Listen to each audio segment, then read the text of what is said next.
In this tutorial, we want to design this logo here in Inkscape.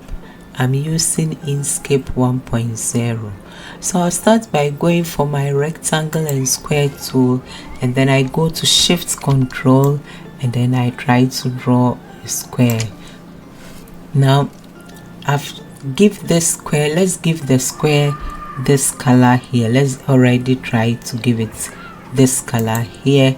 Now go for your edit path by nose tool, and let's round and make this round a bit. It's not very down, but something like this is okay. Now we select it, and then we go to edit, and then we do a duplicate of it, and then go to Shift Control, and then move it in a bit, and let's give the duplicate this color here. You can now adjust it a bit, since you can see it's better. Something like this is okay. Now we would want to, how did I get this die or this figure, this image here? I downloaded this image from Pixabay. Thank you, Pixabay. And then I can put the link. I will put the link in the description in case you are interested in the image. And then if you download the image, you can always bring the image in by just clicking this and moving it in. So the image is in JPG format. Now what I will do is this image, go to object, and then we want to make it a pattern, so go to pattern, object to pattern. So now this image, there's a pattern that is formed. How will you know it? If this dialog box is not open for you and you are new in Inkscape, go to objects and then fill and stroke, and this opens. And in this thing here, your pattern has already been designed, and it's this one, the one that is on top here. There are several patterns in Inkscape there. I have also done some patterns, but what we designed now is this one here. Now let's see here. Let's draw a rectangle here, something like this, and then we want to put this, the pattern that we formed in this rectangle. So I would just come here and click pattern, and then the pattern that I had is in here, but unfortunately you can't see it. Let's go for edit path by nose tool, and then when you maneuver ups, when you press it here, you see a small plus sign inside.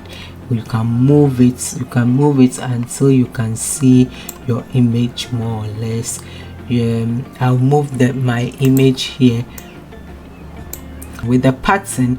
This one here, you can use it to move the pattern. If you move this, you can move this up and down, and then this will help you to rotate the pattern, and this will make you scale. But that's not what we want. We are interested in only getting this shape here and removing. The important thing is I want to remove background. That is all this I'm doing now, because if I want to reduce, let's say I try this image, if I say object to path, it won't do, because this is not an SVG file for me to adjust. But this, since I created it myself, I can now select this and go to path, object to path. Now if you come here, you see that you have these 4 nodes here that you can manipulate. So move this here and extend it a bit, okay, so you can see the image. You can use any image at all. If you don't have the this one here, or you don't like it, this is just to teach you how you can also remove backgrounds of raster bitmaps or images that are not SVG in Inkscape.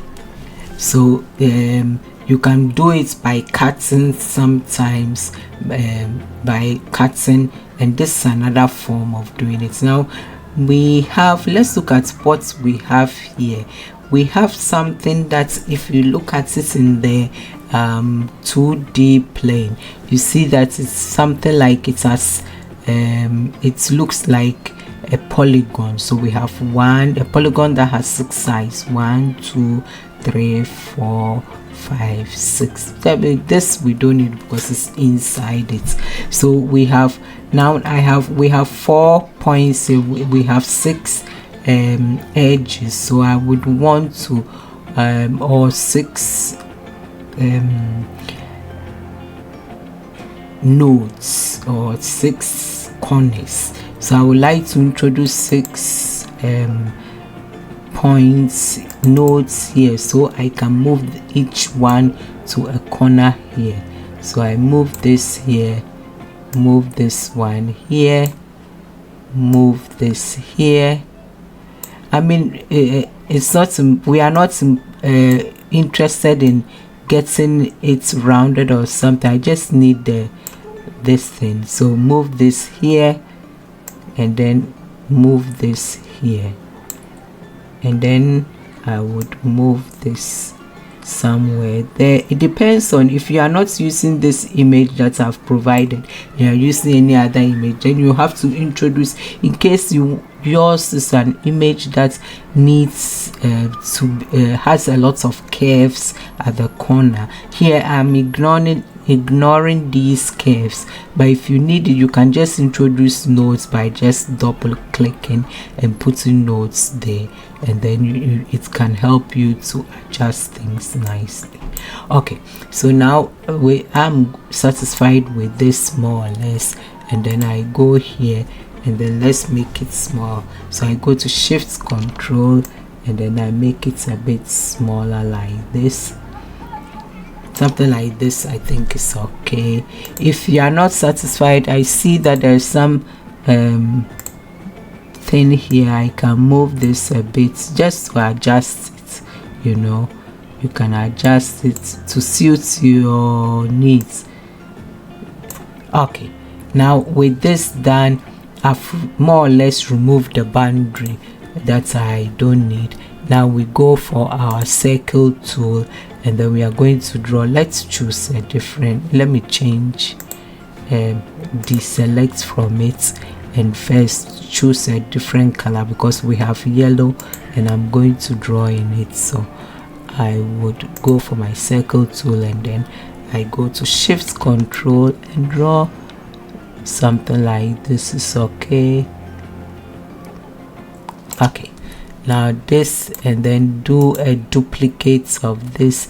Maybe we give it the color we have before we start doing duplicates. I gave it a blue color. I think it was this blue. Yes, this blue. So choose this blue. You can use any blue at all you think it's nice for you, but I think for if you want to do exactly this one, I chose this blue here. And then with this we do a duplicate of it, and then we move it here more or less, and then we do another duplicate.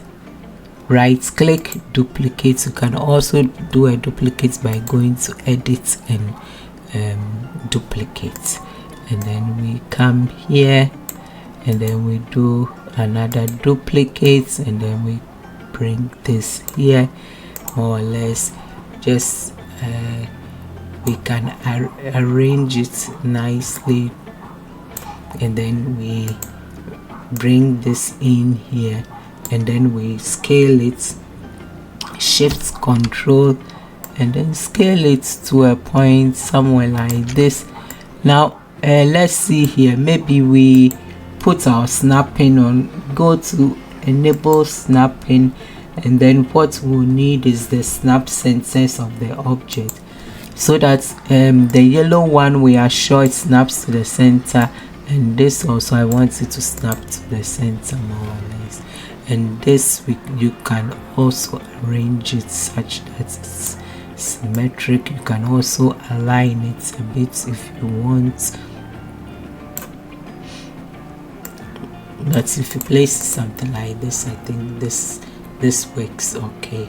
So this is how you can design this logo, and the most important thing is you can also remove the background without using any cutting or clipping, but just using this technique. Thank you for watching. Please help me by subscribing to my channel, and please like my video if this helped you in any way, and come again. Thank you. Bye.